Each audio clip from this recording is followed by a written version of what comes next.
Good afternoon. My colleagues and I remain squarely focused on achieving our dual mandate goals of maximum employment and stable prices for the benefit of the American people. Although some important federal government data have been delayed due to the shutdown, the public and private sector data that have remained available suggests that the outlook for employment and inflation has not changed much since our meeting in September. Conditions in the labor market appear to be gradually cooling, and inflation remains somewhat elevated. In support of our goals and in light of the balance of risks to employment and inflation, today the Federal Open Market Committee decided to lower our policy interest rate by a quarter percentage point. We also decided to conclude the reduction of our aggregate securities holdings as of December 1. I will have more to say about monetary policy after briefly reviewing economic developments. Available indicators suggest that economic activity has been expanding at a moderate pace. GDP rose at a 1.6% pace in the first half of the year, down from 2.4% last year. Data available prior to the shutdown show that growth in economic activity may be on a somewhat firmer trajectory than expected, primarily reflecting stronger consumer spending. Business investment in equipment and intangibles has continued to expand, while activity in the housing sector remains weak. The shutdown of the federal government will weigh on economic activity while it persists, but these effects should reverse after the shutdown ends. In the labor market, the unemployment rate remained relatively low through August. Job gains have slowed significantly since earlier in the year.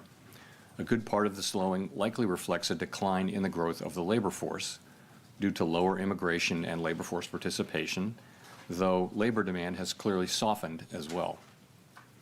Although official employment data for September are delayed, available evidence suggests that both layoffs and hiring remain low, and that both households' perceptions of job availability and firms' perceptions of hiring difficulty continue to decline.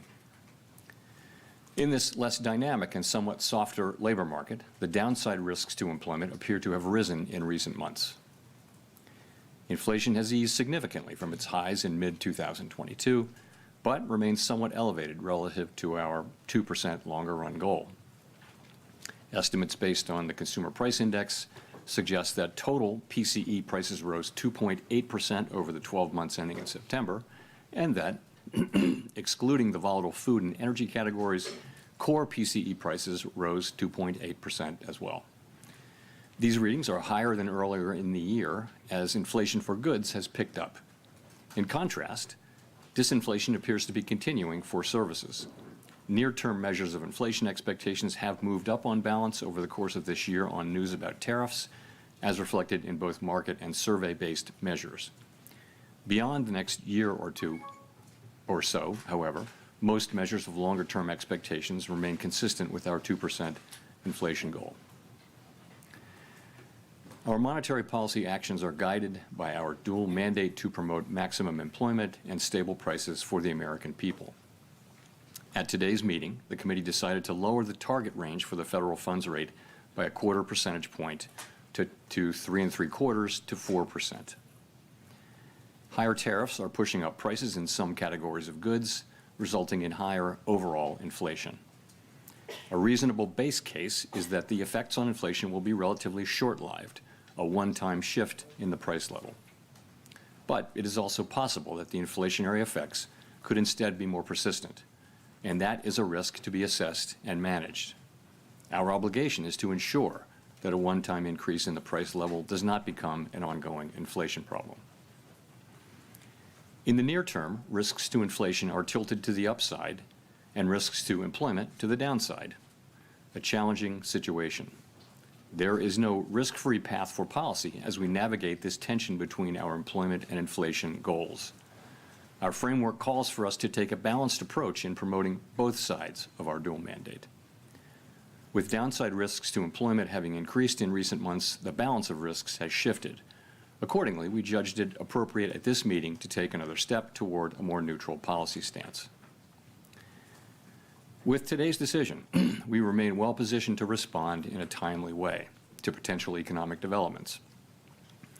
We will continue to determine the appropriate stance of monetary policy based on the incoming data, the evolving outlook, and the balance of risks. We continue to face two-sided risks.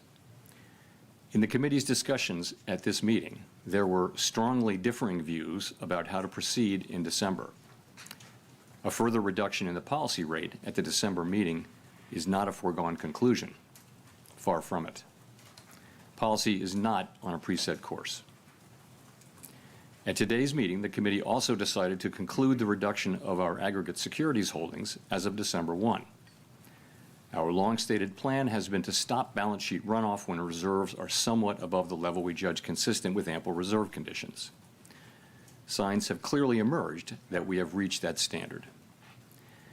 In money markets, repo rates have moved up relative to our administered rates, and we have seen more notable pressures on selected dates, along with more use of our standing repo facility. In addition, the effective federal funds rate has begun to move up relative to the rate of interest on reserve balances. These developments are what we expected to see as the size of our balance sheet declined and warrant today's decision to cease runoff. Over the 3.5 years that we've been shrinking our balance sheet, our securities holdings have declined by $2.2 trillion. As a share of nominal GDP, our balance sheet has fallen from 35% to about 21%. In December, we'll enter the next phase of our normalization plans by holding the size of our balance sheet steady for a time, while reserve balances continue to move gradually lower as other non-reserve liabilities, such as currency, keep growing.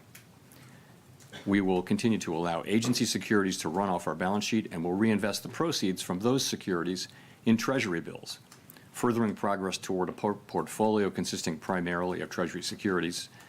This reinvestment strategy will also help move the weighted average maturity of our portfolio closer to that of the outstanding stock of Treasury securities, thus furthering the normalization of the composition of our balance sheet. The Fed has been assigned two goals for monetary policy: maximum employment and stable prices. We remain committed to supporting our maximum employment, bringing our inflation sustainably to our 2% goal, and keeping longer-term inflation expectations well anchored. Our success in delivering on these goals matters to all Americans. We understand that our actions affect communities, families, and businesses across the country. Everything we do is in service to our public mission. We at the Fed will do everything we can to achieve our maximum employment and price stability goals. Thank you. I look forward to your questions. Nick.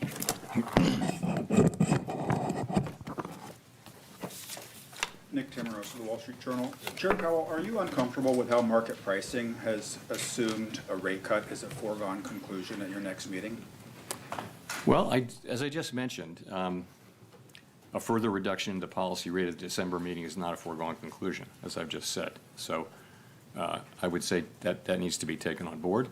We had, I would just say this, 19 participants on the committee. Everyone works very hard at this and takes their obligations to serve the American people very seriously. And at a time when we have tension between our two goals, we have, strong views across the committee. And as I mentioned, there were strongly differing views today. And the takeaway from that is that we haven't made a decision about December. And, we're going to be looking at the data that we have, how that affects the outlook and the balance of risks. And I'll just say that. You and some of your colleagues have framed last month and maybe today, I won't put words in your mouth, there's a risk management exercise. At what point do you conclude that you've taken out enough insurance? Are you looking for some kind of improvement in the outlook, or could this unfold along the lines of last year, where you made a sequence of adjustments and then waited to gather more information? So the way I've been thinking about it is the risks to the two goals. For a very long time, the risk was clearly of higher inflation. And then that has changed now. And as we saw particularly after the July meeting, we saw the downward revisions in job creation, we saw a very different picture of the labor market and suggested that there were higher downside risks to the labor market than we had thought. And that suggested that policy, which we had been holding at a I would say modestly, others people would say moderately restrictive level, needed to move more in the direction over time of neutral. if the two goals are sort of equally at risk, then you ought to be at neutral, because one of them's calling for you to hike and one of them's calling for you to cut. So if that got back into balance, then you'd want to be roughly at neutral. So in that sense, it was a risk management. And I would say the same about today, sort of the same logic. But as I mentioned, going forward is a different thing. Claire. I'm Claire Jones, Financial Times. Thank you for taking this question. We've just heard from you that the discussion in December and the conclusion of the discussion is not a foregone conclusion. I'd like to just dig into that a little bit more about what sort of arguments were brought up. Was there any consideration, for instance, of the investment we're seeing in AI and some of the generation of household wealth through rises in stock prices related to the AI boom? Thank you. I wouldn't say that's a factor in everyone's assessment of the economy. I wouldn't say it's the driving factor. I don't think for anybody. I guess I would say it this way. Once again, I would just point out that we have the situation where the risks are to the upside for inflation and to the downside for employment. We have one tool. It can't do both of those. You can't address both of those at once. You've got a very different situation. So you have some people have different forecasts, right? So they'll forecast faster or slower progress on one or the other. And they also have different levels of risk aversion. And some will be more averse to inflation overruns, and some will be more averse to underruns of employment. And so you put that together, and as you can see from the SEP and from the public discussion that goes on between the meetings when participants go out and talk, they're very disparate views. And they were reflected in strongly differing views in today's meeting, as I pointed out in my remarks. And that's what leads me to say that that we haven't made a decision about December. I always say that. It's a fact that we don't make decisions in advance. But I'm saying something in addition here, is that it's not to be seen as a foregone conclusion. In fact, far from it. Can I just ask a quick follow-up on QT? How much of the fund impressions we've seen in money markets are related to the U.S. Treasury issuing more short-term debt? That could be one of the factors, but the reality is we've seen, the things that we've seen, higher repo rates and federal funds rate moving up. These are the very things that we look for. We actually have a framework for looking at, what the place we're trying to reach. What we said for a long time now is that when we feel like we're a little bit or a bit above what we consider a level that's ample, that we would freeze the size of the balance sheet. Of course, reserves will continue to decline from that point forward as non-reserve liabilities grow. So this happened, some things have been happening for some time now, showing a gradual tightening in money market conditions. Really in the last, call it 3 weeks or so, you've seen more significant tightening, and I think a clear assessment that we're at that place. The other thing is, the balance sheet is shrinking at a very, very slow pace now. We've reduced it by half twice, and so there's not a lot of benefit to be holding on to get the last few dollars, because again, the balance sheets, the reserves are going to continue to shrink as non-reserves grow. So there was support on the committee as we thought about it to go ahead with this and announce effective December 1 that we will be freezing the size of the balance sheet. And the December 1 date gives the markets a little bit of time to adapt. Colby.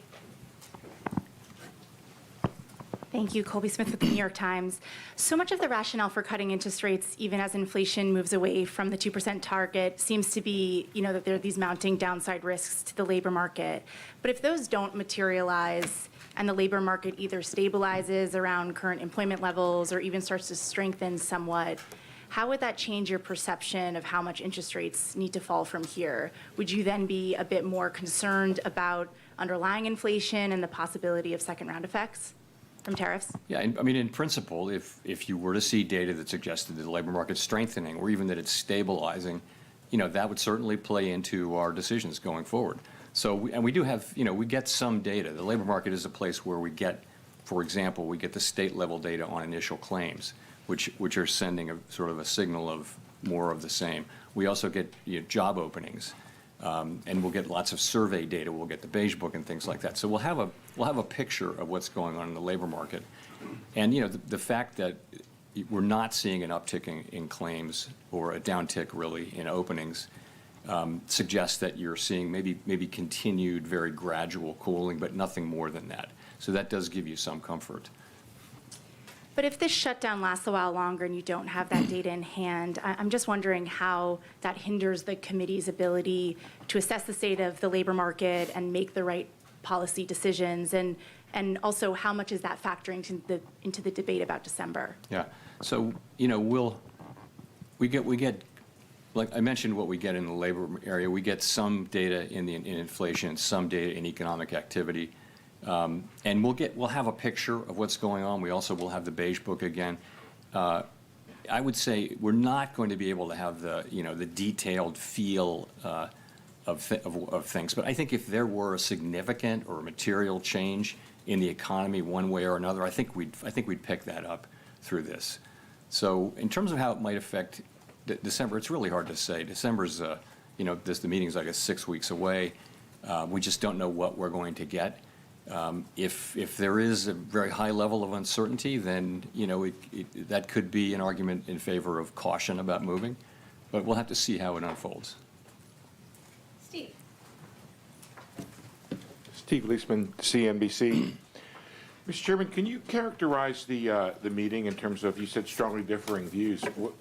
Was this a close call, this cut, or was it a close call maybe the other way because you had dissents on both sides? Thanks. So I was referring to the discussion about, to the extent it related to December. You saw we had two dissents, one for 50 and one for no cut. So, that was a strong, solid vote in favor of this cut. The strongly differing views were really about the future. What does that look like? And I think people are saying, they're noticing stronger economic activity. Forecasters generally, broadly, have raised their economic growth forecasts for this year and next year, in some cases quite materially. In the meantime, we see, a labor market that's kind of, I don't want to say stable, but it's not clearly in motion. It's not clearly declining quickly in any case. It may be just continuing to gradually cool. And again, people have different forecasts and expectations about the economy and different risk tolerances. And so there's you read the SEP, you read the speeches, there are differing views on the committee, and to the point where I said what I said. And just to follow up on the balance sheet, if you stop the runoff now, does that mean you have to go back to actually adding assets sometime next year so that the balance sheet doesn't shrink as a percent of GDP and become a tightening factor? So you're right. The place we'll be on December 1 is that the size of the balance sheet is frozen. And as mortgage-backed securities mature, we'll reinvest those in Treasury bills, which will foster both a more Treasury balance sheet and also a shorter duration. So that's what, in the meantime, if you freeze the size of the balance sheet, the non-reserve liabilities, currency, for example, they're going to continue to grow organically. And because the size of the balance sheet is frozen, you have further shrinkage in reserves. And reserves is the thing that we're managing that has to be ample. So that'll happen for a time, but not a tremendously long time. We don't know exactly how long. But at a certain point, you'll want to start reserves to start gradually growing to keep up with the size of the banking system and the size of the economy. So we'll be adding reserves at a certain point, and that's the last point. Even then, we didn't make decisions about this today, but we did talk today about the composition of the balance sheet, and there's a desire that the balance sheet be, right now it's got a lot more duration than the outstanding universe of Treasury securities, and we want to move to a place where we're closer to that duration. That'll take some time. We haven't made a decision about the ultimate endpoint, but we all agree that we want to move more in the direction of a balance sheet that more closely reflects the outstanding treasuries, and that means a shorter duration balance sheet. Now, this is something that's going to take a long time and move very, very gradually. I don't think you'll notice it in market conditions, but that's the direction of things. Janelle. Janelle Marte with Bloomberg. How are officials interpreting the latest CPI report? So some components came in lower than expected, but core inflation was still at 3%. So at this moment, what are you learning about the drivers? And also, do you view that the risks are greater that the Fed makes a mistake on employment or inflation? So, okay, so the September CPI report, we didn't get PPI after that, which is important for translation into what we look at, which is PCE inflation, but we can still make a pretty good assessment of what that will be. When we get PPI, there might be some adjustments, but so directionally, it was a little softer than expected, and we always break it down into the three components. So basically, you've seen goods prices increasing, and that's really due to tariffs. And that's compared to a longer run trend of very, very mild deflation in goods. So that's moving inflation up. On the other side of that, good news that housing services inflation has been coming down and is expected to continue to come down. So if you remember a couple of years ago, that's the one that we kept expecting it to do that. Now it's been doing that for some time, and we expect to continue that. That leaves the biggest category is services other than housing services. And that's kind of been moving sideways over the last few months, but a significant part of that is non-market services. And we don't take a lot of signal about the tightness of the economy from that. So if you add all that up, a couple things to say. One is that inflation away from tariffs is actually not so far from our 2% goal. We estimate, people have different estimates of what that is, but it might be, 5 or 6 tenths, and so that if it's 2.8, then core PCE, not including tariffs, might be 2.3 or 2.4 in that range, something like that. So that's not so far from your goal. So that we look at that, and the thing about tariff inflation is the base case is that it will come, and it probably will increase further.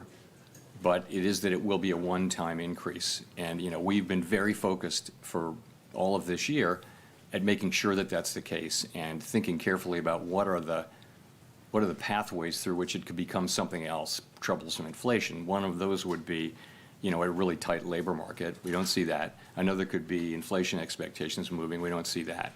So I think, we're watching this very carefully. I think it's not the case that we're just assuming that it's going to be a one-time inflation. We understand fully that this is a risk we have to monitor and ultimately manage. With the stubborn in services inflation, what are some of the things that the Fed could do to address that, and especially when we're seeing potentially labor supply challenges? Sorry, say the first. The stubborn services inflation that you mentioned. Services inflation, yeah. Well, again, the part of services inflation that isn't coming down as we would like it to is the non-market part of non-housing services. And, overall, that's just something that we expect will come down. The non-market part of it should come down. It largely reflects higher stock prices and financial services that are imputed rather than actually paid is a big part of that. But also just, we think policy is still modestly restrictive in my telling. And so that's the kind of thing that should lead to a gradually cooling economy. That's one of the reasons you see a gradually cooling labor market is because, the Fed policy is modestly restrictive. So that should also help get that. I want to say, though, we're absolutely committed to returning inflation to 2%. If you look at longer-term surveys or market pricing, you will see that's a credible commitment, and there should be no question that that's where we're going. Chris. Great, thank you. Chris Rugaber at Associated Press. So there's a big investment boom in AI infrastructure right now, as you know, and wondering if the existence of such a boom would indicate that rates are not that restrictive after all, and could further rate cuts at this point perhaps fuel an excess level of investment there or market bubbles? How is the Fed thinking about that? So I don't think that you're right. There are a lot of data centers being built and other investments being made around the country and around the world. And big U.S. companies are just investing a lot of resources in thinking about how AI, which will be based on those data centers, run through those data centers, is going to affect their businesses. So it's a big deal. I don't think that the spending that happens to build data centers all over the country is especially interest sensitive. It's based on longer run, longer run assessments that this is an area where there's going to be a lot of investment and that's going to drive higher productivity and that sorts of things. I don't know how those investments will work out, but I don't think they're particularly interest sensitive compared to some of the other sectors. And then just a quick follow-up. You mentioned that you do have data that you're looking at for inflation and growth in the absence of government data. Could you give us a sense? I think we know a lot about the jobs data that's out there. Can you give us a sense of what you're looking at to track inflation in the absence of government data? Thank you. So it's a lot of things, and it doesn't replace government data, but you know all of these. I'll just mention some of the many names: Price Stats, Adobe, and others. For wage inflation, there's ADP data. On spending, you're going to ask about spending at some point. There are lots of other things that we look at, but it's many different sources, and again, including what we get out of the Beige Book, which will be sort of come out mid-cycle as always. And it doesn't replace the government data, but it gives us a picture. Again, I think if something material were happening, if there were material developments, I think we would pick that up. I don't think we'll be able to have the very granular understanding of the economy while this data is not available. Howard?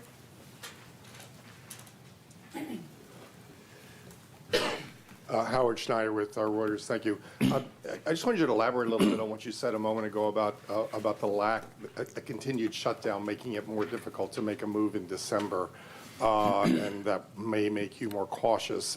To the degree you are relying on private data that isn't the gold standard, or that you're relying on your own surveys of the Beige Book, do you worry at some point you're going to have to start making policy by anecdote? This is a temporary state of affairs, and we're going to do our jobs. We're going to collect every scrap of data we can find, evaluate it, and think carefully about it, and that's our jobs. That's what we're going to do. If you ask me, could it affect the December meeting? I'm not saying it's going to, but yeah, you could imagine that what do you do if you're driving in the fog? You slow down. So that could or could not. I don't know how that's going to play into things. We may get the data may come back, but there's a possibility that it would make sense to be more cautious about moving. I'm not committing to that. I'm just saying it's certainly a possibility that you would say we really can't see, so let's slow down. As a follow-up, in the debate on this meeting, we saw recently some pretty big layoff announcements coming from Amazon and others. Wondering if that figured into the discussion at all, that you're starting to see this tension between growth and employment starting to be resolved, to the detriment of employment. And secondly, some of the stress is starting to appear in the bottom spur of the K, as they call it, household health premiums that are going to possibly be going up quite substantially, things like that. Has that started to become a factor in your policy discussion? So those are both things that we're watching very, very carefully. To start with the layoffs, you're right. You see a significant number of companies either announcing that they are not going to be doing much hiring or actually doing layoffs, and much of the time they're talking about AI and what it can do. So we're watching that very carefully, and yes, it could absolutely have implications for job creation. We don't really see it in the initial claims data yet. Now, it's not a surprise that we don't. It takes some time for it to get in there, but we're watching that really carefully. But again, don't see it yet in the initial claims data. On the K-shaped economy thing, I would say the same thing or a similar thing. We are, if you listen to the earnings calls or the reports of big public consumer-facing companies, many of them are saying that there's a bifurcated economy there, and that consumers at the lower end are struggling and buying less and shifting to lower-cost products, but that at the top, people are spending at the higher income and wealth, and so much anecdotal data on that, and so we think there's something there. So. Edward. Thank you. Edward Lawrence with Fox Business. So, Mr. Chairman, I want to take another crack at the further reduction in rates is not a foregone conclusion. So in December, you said far from it. So if a cut might not be on the table for December because of lack of data, what does the other concerns then stem from?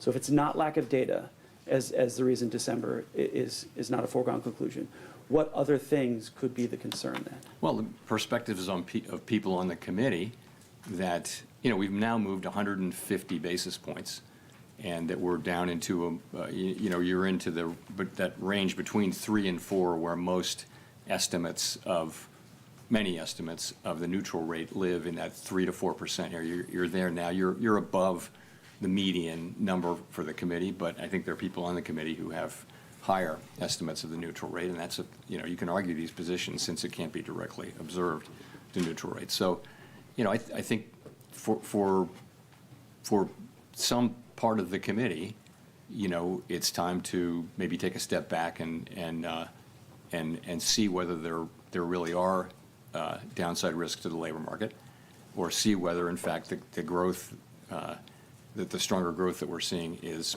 real. Ordinarily, the labor market is a better indicator of the momentum of the economy than the spending data. That's the lore. In this case, that gives a more downbeat read. So people just have, again, we've cut 50 more basis points in the last 2 meetings, and there was a sense like, from some, let's pause here, kind of thing, and a sense from others wanting to go ahead. But that's why I say differing views, strongly differing views. So on that division then, you're talking about going forward. So what's more important in this division? Is it inflation risks? Is it employment risk? Or is there a deeper philosophy division among the board? Look, everybody on the committee is deeply committed to doing the right thing to achieve our goals, maximum employment and stable prices. You have differences on how to do that. And as I mentioned, some of that is different forecasts, but a lot of it is also different risk aversions to the different variables, which is common through all Federal Reserves.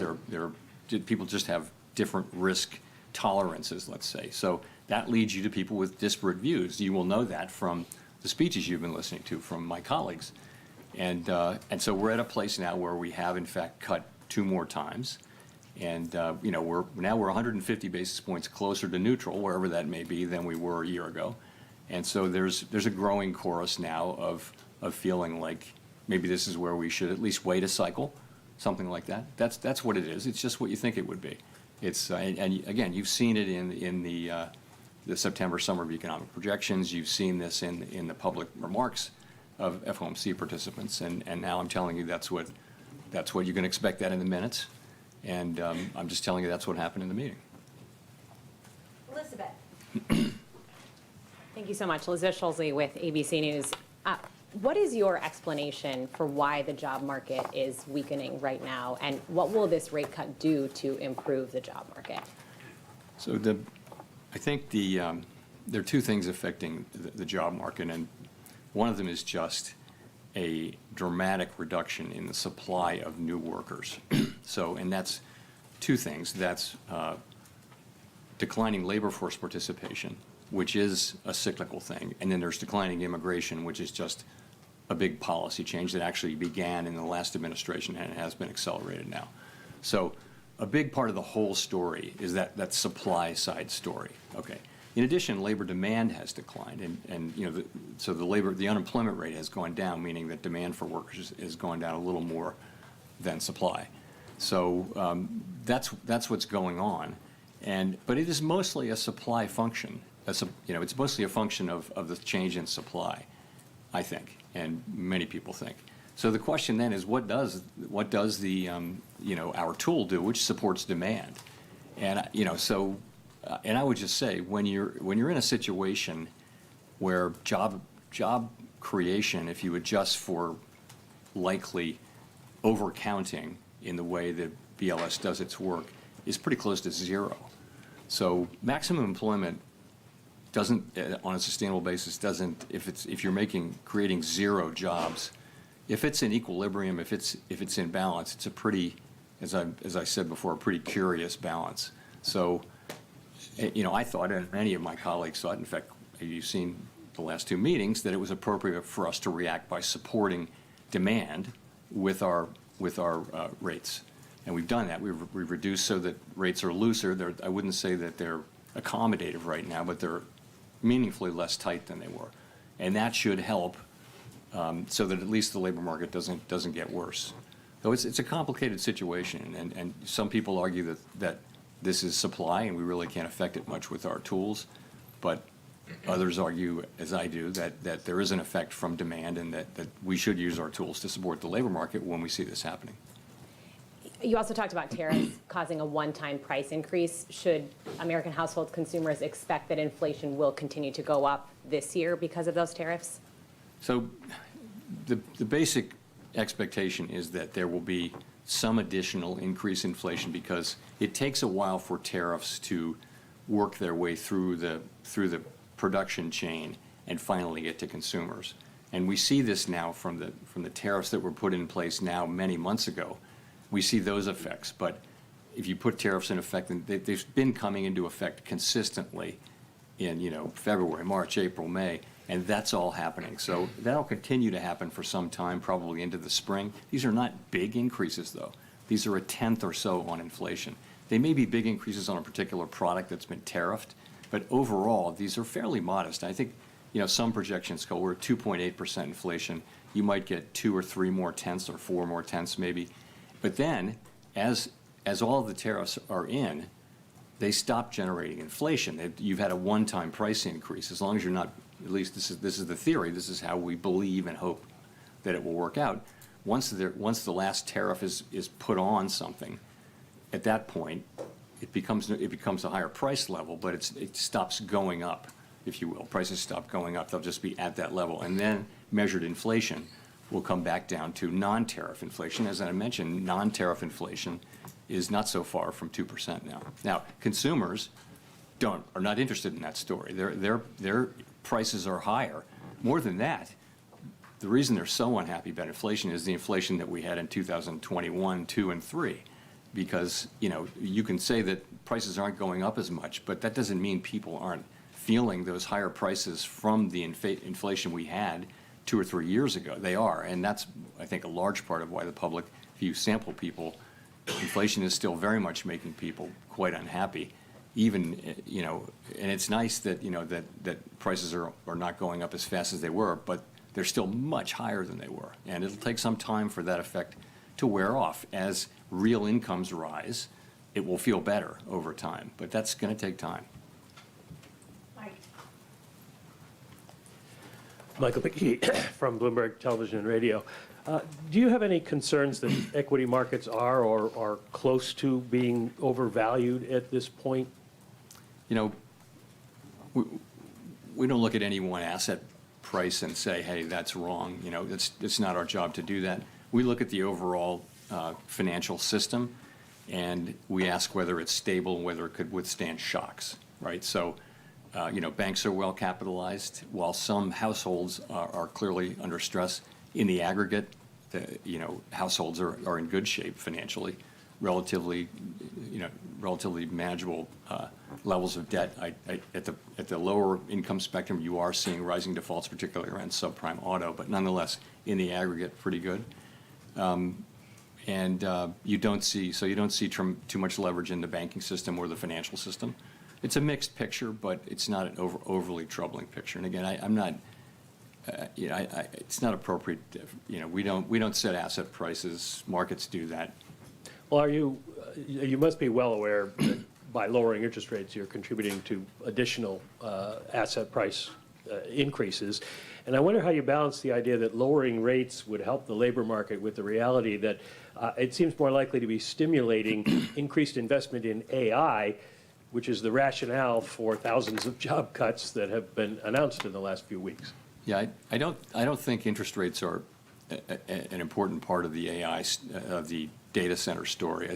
I think, people think they're great economics in building these data centers, and they're making a lot of money building them, and they think they have very high present value and all that sort of thing. It's not really about, it's not about 25 basis points here or there.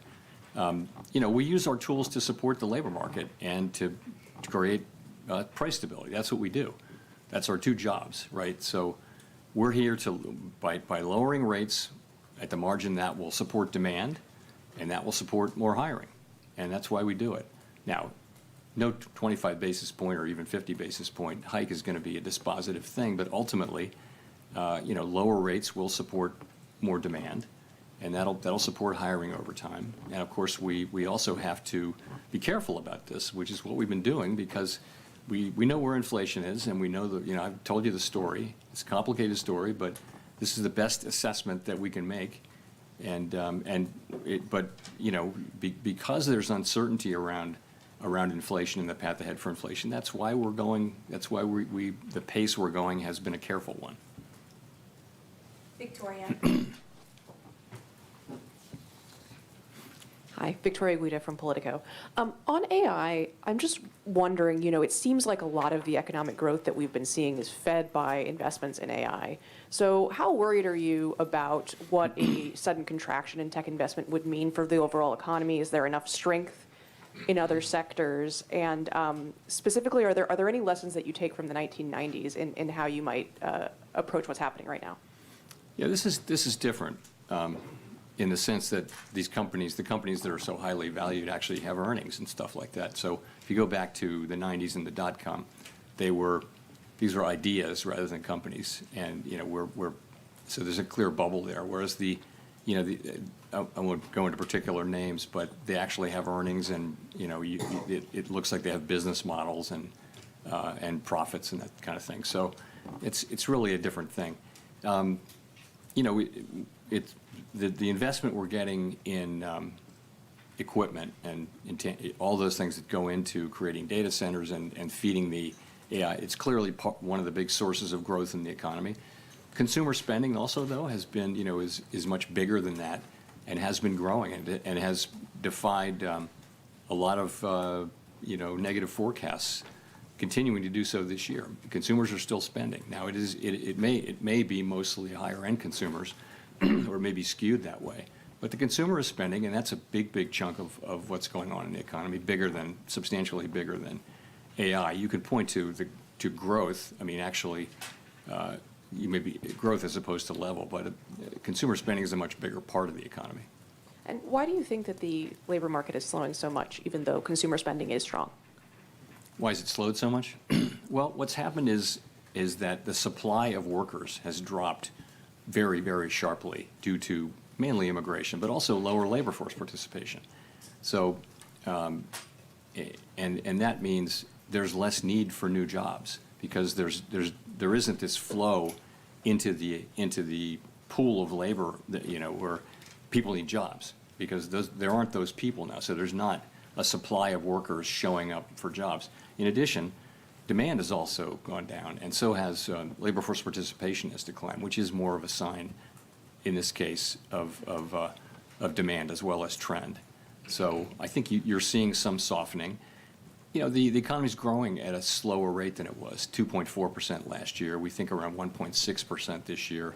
It could have been a couple of tenths higher if not for the shutdown. And of course, that will reverse. But you still got the economy growing at a moderate pace. Andrew. Hey there, Andrew Ackerman with the with the Washington Post.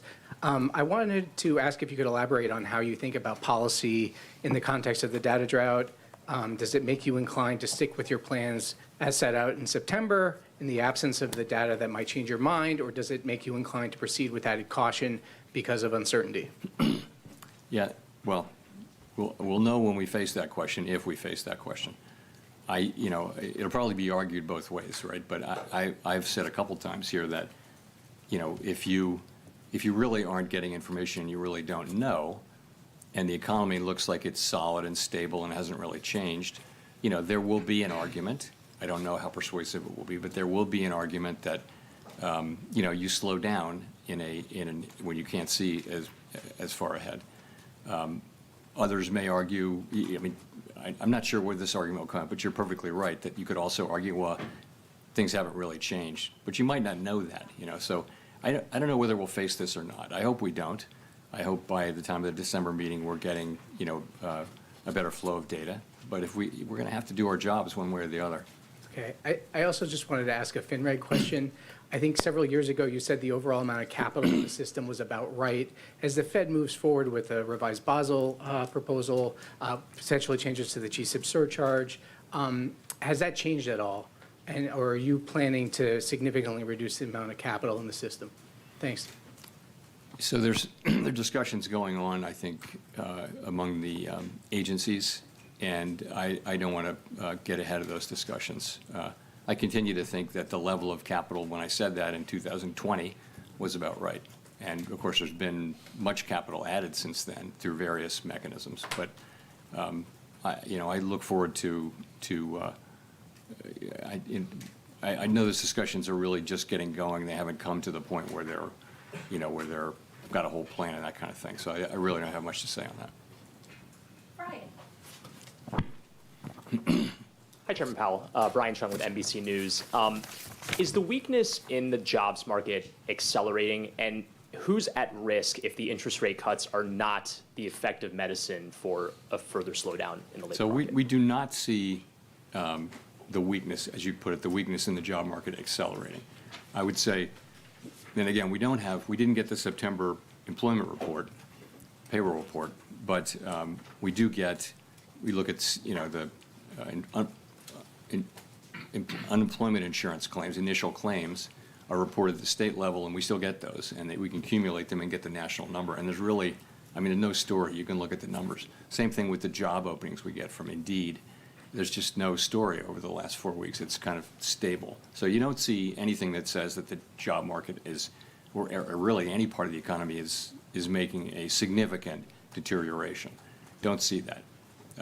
You see more things like I mentioned, though, which is you see big companies making announcements of either of layoffs or of the idea that they won't need to hire. Their number of employees is not expected to go up over a number of years. There may be different people working there. They say that too, but they don't need a bigger head count. So you see those kinds of things. You don't see it in the aggregate numbers. The layoff numbers have not gone up, but job creation is very low. And the job finding rate for people who are unemployed is very low. But the unemployment rate is very low as well. 4.3% is a low unemployment rate. So as you make these cuts, is it the lower income workers that you're thinking about, or those who might have their jobs automated? Is there a particular that we're section thinking of of the labor market that you're particularly? So we can't, our tools don't allow us to target any demographic or any income level and that kind of thing. I do think that people, we saw this during the global financial crisis and the long recovery. If you have a long period of very strong labor market conditions, it benefits people at the lower end the most. The last 2 or 3 years of that long expansion, people at the lower part of the income spectrum were getting the biggest benefits, and lots of things were happening in that space demographically, which were very constructive. And we're not at that place right now. But so, yeah, a stronger labor market is the best thing we can do for the public. It's also part of our job. It is half of our job, but it is absolutely the best thing we can do for people. Along with keeping prices stable. Those two things. Inflation also hurts people on fixed incomes more than other people. Courtney. Hi, Chair Powell. Courtney Brown from Axios. As you know, the 12 Reserve Bank presidents' terms are up for renewal at the end of February. I'm wondering if you can give us a timeline for when the board will consider those reappointments and whether we can expect everyone to be re-upped or if we can expect some changes. So it's a process that we go through under the law. The way the law works is we have a reappointment process every 5 years for all of the reserve, each of them and all of them.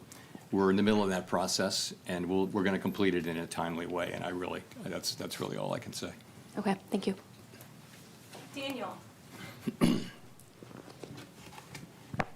Daniel Davis, Agence France Presse.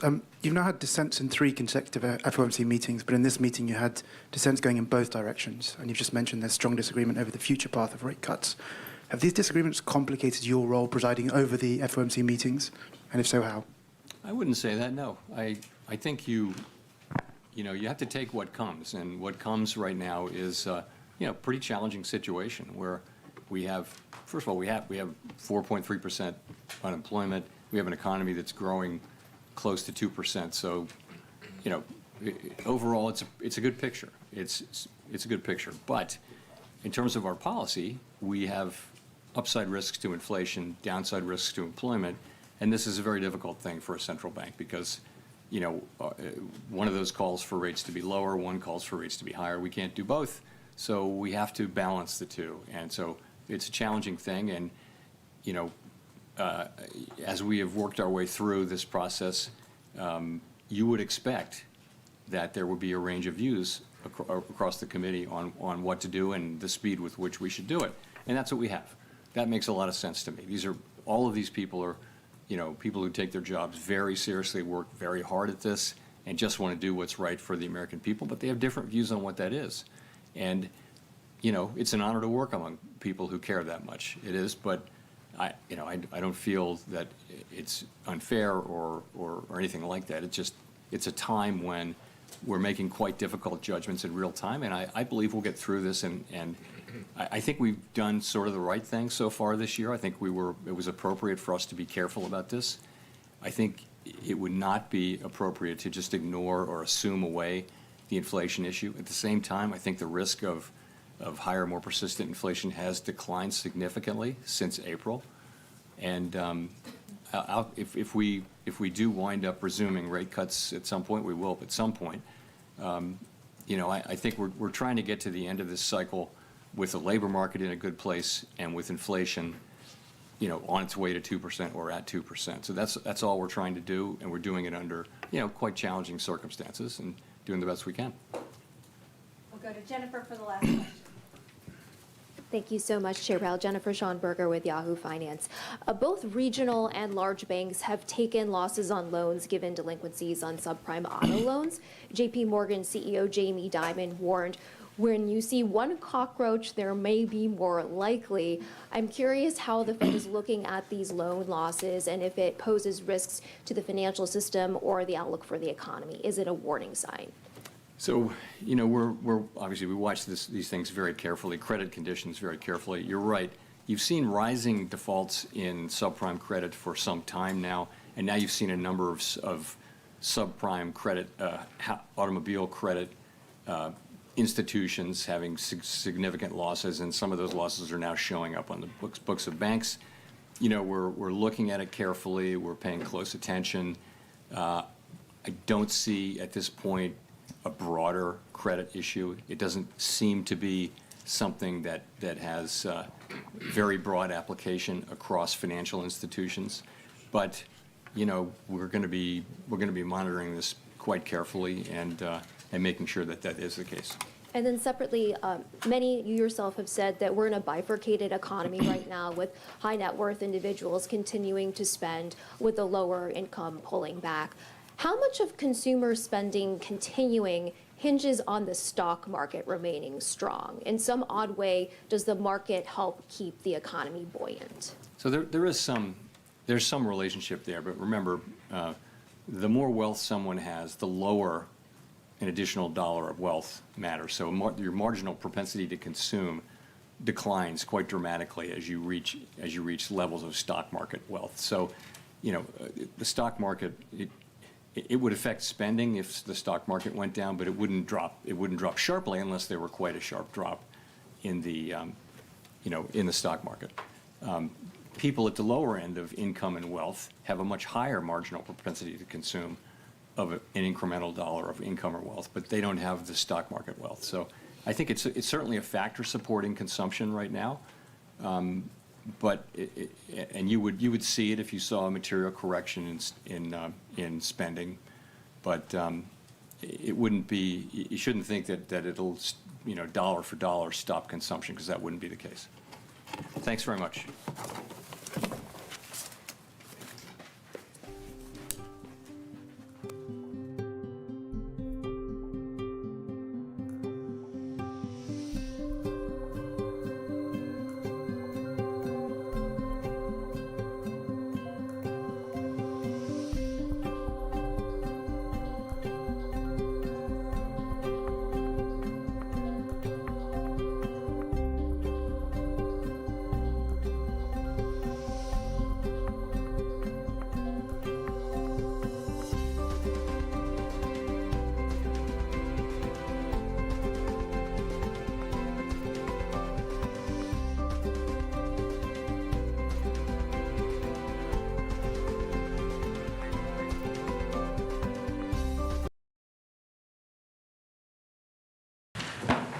All right, good morning. I know there's going to be an exciting panel coming up next. Jim just gave us a pep talk, so you all are going to have a lot of fun. I thought I'd give a little bit of introduction on myself. My name is Charles Cascarella. I'm the CEO and co-founder of Paxos, which is a blockchain infrastructure company. We issue stablecoins, and we also provide infrastructure for generally large institutions, but also small ones. And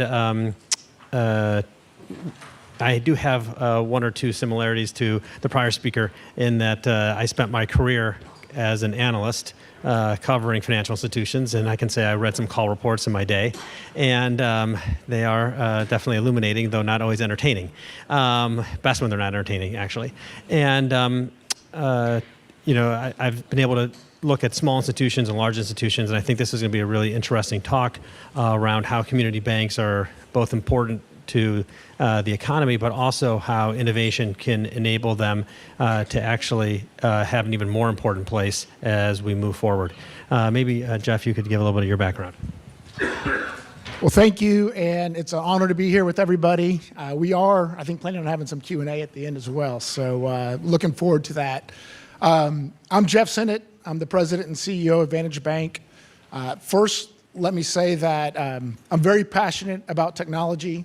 I'm very passionate about community banks, and that sometimes leads to me talking very quickly. So if somebody can just give me the slow down signal if I start to do that, I'd appreciate that.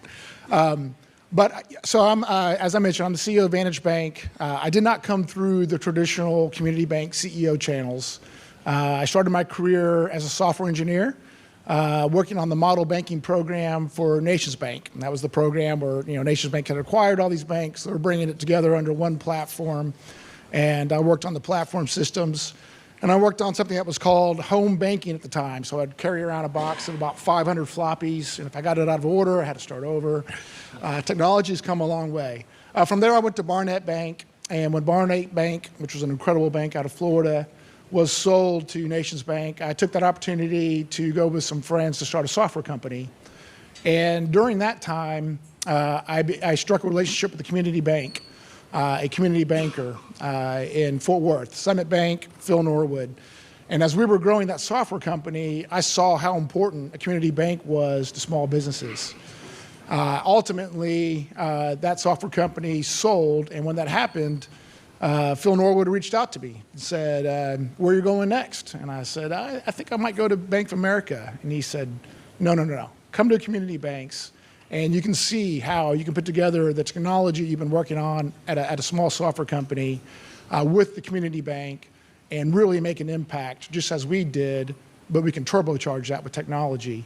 And so I took him up on that. I became his CIO. That bank ultimately sold to Frost, and I've been in the community bank space ever since. I'm a huge believer in what technology and community bank can do, not only for the community bank itself, but for the customers, the prospects, the communities of community banks. Vantage Bank, the current iteration of Vantage is about 6 years old. We brought together a few banks and really set forward a path to set this bridge between traditional community banking and what we feel is modern community banking. We put that path in motion intentionally. And one of the first things we did was a risk assessment in terms of what are we going to face in the future. Vantage Bank is designed to be a multi-generational bank. We're 100% family and employee owned, and we really want to take a long game approach. And part of that risk assessment was around AI, was around stablecoin, tokenization, tokenized deposits.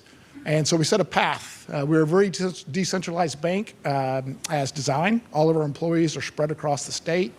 We have a digital backbone that connects us all. We spent a tremendous amount of time on data modeling and a tremendous amount of time preparing for this transformation that's occurring right now. Thanks, Jeff, and obviously a very innovative approach to banking that you've taken over your career. Maybe you could spend a little bit of time talking about how community banks can offer their customers different types of products or different services than big banks, and how you feel like you're able to be competitive against them. So community banks, all of us pride ourselves on really understanding what our customers are asking for. How do we structure solutions, products, and services in order to make an impact for them? We can be responsive, and part of that responsiveness is data. But another part of that is really taking control of that innovation. We just heard in the last panel your opinion on the big three. That's something that I think what we're going to talk a lot about today untethers us from. So for us at Vantage, we spent a lot of time putting a layer on top of our core provider in order to take more control of that, in order to provide differentiated services and products. That's worked out very well for Vantage. We were $1.6 billion 6 years ago. We're knocking on the door of $5 billion now.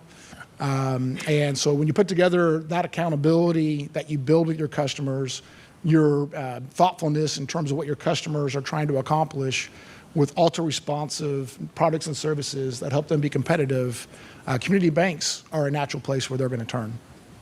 Yeah, it's a very impressive deposit growth, 25 or 30% probably annualized, trying to do the math quickly in my head, which is, obviously significantly faster than what the market's growing.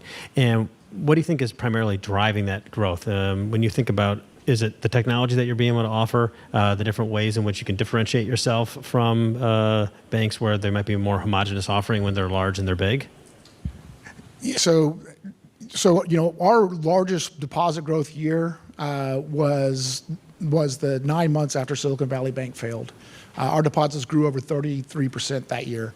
But I think that what that signal is it's a signal of when there's times of uncertainty, people turn to who they trust, who's committed to them. Our growth really started to explode right after COVID and PPP. We actually had rolled out a program ahead of the PPP program, and we modified a third of our customers' loans in 5 days using technology. What that turned into, though, was this sense of trust. And they became our biggest net promoters. They became evangelists of Vantage Bank and community banks. And we're facing that again. We're facing a time of uncertainty. This time it's not a pandemic. This time it's not a bank failure. This time it's a transformation of technology and uncertainty around technology with tokenization, stablecoins, tokenized deposits. And again, I think community banks are where your customers and prospects on Main Street are going to turn. Because we have that trust. They know that commitment. And so it's an opportunity to leverage that and to provide solutions to them in a way that we've never been able to do before. And I'll talk more about that in just a bit. Obviously things have changed in terms of the administration's willingness to enable stablecoins and blockchain technology into the financial services industry. And obviously the Genius Act has also been a very important piece of legislation that is enabling stablecoins with legal certainty in a way that hasn't existed before. And certainly that's been something that you have experimented with. And I think when we were talking ahead of this conversation, I was really surprised and interested to hear in the ways that you're using both blockchain and stablecoins to change the products and services, the way in which your bank can offer your customers a new experience, and also how it can even change the cost curve. So both in a way of changing your revenues, but changing your expenses. And I think that would be really helpful for everyone to hear about. Absolutely. And I know I have probably some of my regulators in this room, so this is all meant with absolute respect. Very interesting caveat. So Vantage, we have been methodically moving down this path, like I mentioned, for 6 years. And we've been pushing on the fences with some regulators during that time. And so one of the very first things Vantage did was we offered a Bitcoin savings plan. So our employees could put up to just 6%. Up to 6% of their salary into Bitcoin, and eventually we had to shut that down. I still have employees point out to me all the time what that cost them when we had to shut that program down. 5 years ago, we started putting our loans on the blockchain. So when Vantage originates loans, we have a proprietary loan origination system that we built. We actually then originate them on our core system, and we send them to the blockchain. And that's positioning for a day of tokenization around those assets so that we can have a much more effective way to manage our balance sheet. It provides us accessibility into the biggest asset managers of the world, but also provides us a very easy way to sell and manage loans and participate and syndicate between banks. We can also sell any part of that asset to any of you or one of our customers. That's the power of tokenization. So that's another example of Vantage positioning for this. In terms of stablecoin and tokenized deposits, Vantage started down this road really 2 years ago. We went to our regulators and we presented to them what we wanted to accomplish along this front. That was supposed to be a fairly short meeting. The very first question I got, and they may be in this room, was, why are you doing this? And you're a healthy, safe bank.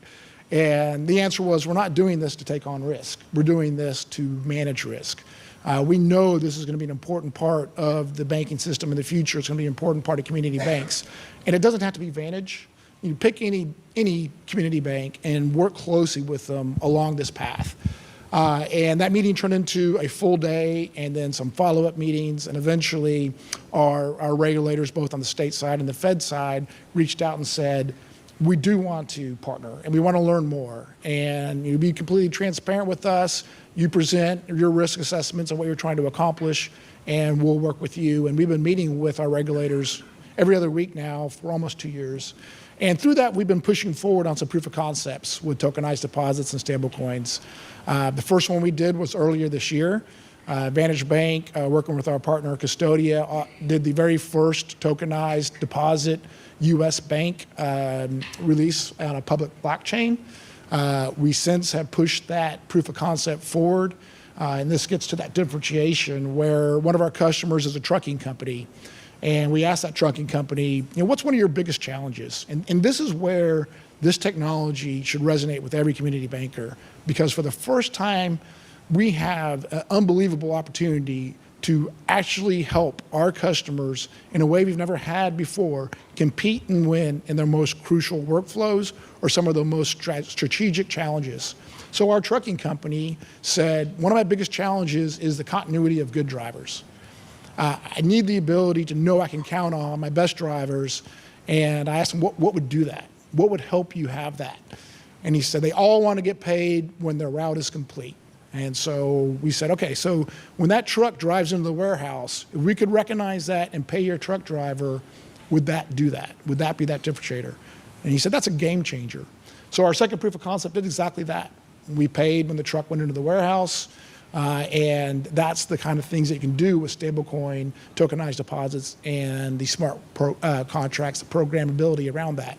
So when you expand that to what community banks do, all of us want to understand how can we help our customers be successful. And we can do things on the credit structure side, and we can do some on liquidity management, but we've always been somewhat handcuffed in terms of what we can absolutely do to impact them.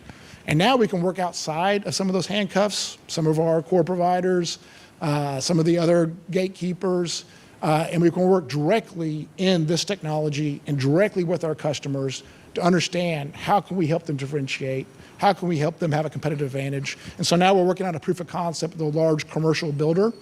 That commercial builder wants to pay his most important subcontractors on that inspection flow at the construction desk. We'll be able to enable that. I will say that after that proof of concept with the trucking company, we got a call from a very large car manufacturer asking if there was an ability to do something like that with their chip supplier after it got QA'd. And of course, the answer is yes, you can do that on those type of events. Now, this large car manufacturer, Bank of America, Chase, they're going to listen to them.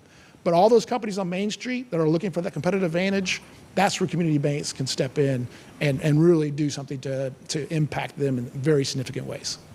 It's really interesting. A couple of things. When you think about the blockchain, the whole point is that it's decentralized and that it actually can allow there to be fragmentation, yet for there to be consistency in how things move, which is obviously potentially bringing everyone closer to the customer. and for people who are already close to the customer, like community banks, that can actually be a real advantage. And I know that you were maybe describing some examples where you have customers and they need to be able to operate, even though they're a local customer, they have the need to operate either cross-border or even across the country. And so you now have a way of being able to operate in a much wider geography while staying local. Were there maybe one or two examples that you could go into around even cross-border, because it's really very interesting? Yes, I think it's a very important aspect of this as well. It opens up avenues and markets to community banks where, we may not have had access to in the past, but even if we did, there was a lot of middle parties involved that would make it less of the ability for us to do that at margins that made sense. But with the blockchain, with tokenized deposits and stablecoin, we have the ability to do that. So Advantage, we're setting up an ecosystem. Sandbox was mentioned earlier. We're going to release a sandbox later this month, and we're going to invite other community banks to participate in this as well. And we want other community banks to. That sandbox will enable to do some of these proof of concept pieces. But one of the things that Vantage is, about a third of our customers operate in the U.S. and outside of the U.S. One of the banks that we brought together was International Bank into Vantage. And so it's very important for us to be able to operate effectively, and safely, quickly, and with good margins across border. So the trucking company I mentioned earlier actually was a trucking company out of Mexico. And just to give you a little more, insight into this technology and its capability, it's our thesis at Vantage that, in terms of tokenized deposits, and we can talk about a little bit about stablecoins, tokenized deposits, if that makes sense. But in terms of tokenized deposits, we're ready to do that today. We've shown that with the current oversight, all the rules around monitoring, AML, it falls under all customer dispute, all regulatory oversight. We can do that today. It's even more transparent than other payment rails. And a good example of that is when we did that proof of concept with the trucking company, our risk monitoring software flagged it when we kicked that transaction off. And it flagged it because the trucking company, the CFO, had moved 1 penny from his wallet to the Mexican CoinDesk exchange. And so our software stopped it. We reached out to the CFO and we said, our software has stopped this transaction because you've done an interaction with a party that has been on some questionable transactions. And he's like, well, hold on. He goes, I just moved 1 penny or 1 peso from my wallet to the Mexican CoinDesk just to make sure I could test it and it was live. But that's insight you would never have before. And so from a regulatory perspective, or from a bank perspective, you truly have true real-time traceability across these wallets like you never had before. So when we're talking to the regulators about these proof of concepts, and they're asking us how we're monitoring it, our answer is, you can sit in on that. You can do it real time. So that tells you about, one, the use cases internationally. I'll also say that transaction, and this I think gets to your point as well, again, this was an international transaction, flipping between tokenized deposit and a stable coin. It cost us 28 cents. And that's obviously a very significant difference than the model today, where you're bouncing across correspondent banks. It's taking a while for that to settle, and you're paying components of that transaction along the entire path with every one of those hops. And what would the cost be instead of 28 cents? What do you think it would be for that same transaction using normal rails? So using a normal rail for Vantage, let's say international wire, that typically costs us all in about $6.78. So significant difference between the two. Yeah, I mean, that's an unbelievable difference in costs. Plus now you're able to unlock new revenue opportunities. And I think that's probably something that you could dig into in a whole number of different ways. But it occurs to me that because of the legislation that's happened, everyone is trying to think, well, what do we do with stablecoins? What's the strategy going to be? How does tokenized deposits happen? Obviously, large institutions have big budgets. They have big IT and engineering teams. They have the capacity to be able to fund these things. And when you're a smaller institution, it's just harder. And there's just a certain amount of capital you need to have. And that's a reality that every small company faces. When you think about how much do you want to be able to build internally, how much do you utilize external service providers, whether it could be Custodia or Paxos or someone, how do you think about how you can be able to make sure that you're able to offer the right type of technology and have it be competitive in a way that will unlock opportunities for you? Yeah, great question. And I think this is a very important part of this technology itself. So all community banks, we all have to punch above our weight. But for the first time ever, we can work directly with each other, and we should, and work directly with partners like Paxos on the infrastructure side, and we should. And that's exactly what Vantage is doing. So we're working with key partners to build these solutions. We're inviting other community banks to participate in this, not only for capital reasons, but also for the margins itself. We have the ability to do this directly, which is very important. Probably for all community bankers out there, we do this all the time at Vantage. We ask ourselves when we fall short, we hold a retrospective and we understand why we fell short and how we fell short. Quite often, we fall short when we lose control of that experience. So when we're passing that experience off to a party that we don't have control over, quite often for us, that's the core provider, something isn't as good as we would want it to be. The customer experience, whether that's an employee customer or an outside customer, isn't as good. But now, for the first time, we have the ability to work directly with infrastructure companies such as Paxos, such as Custodia, such as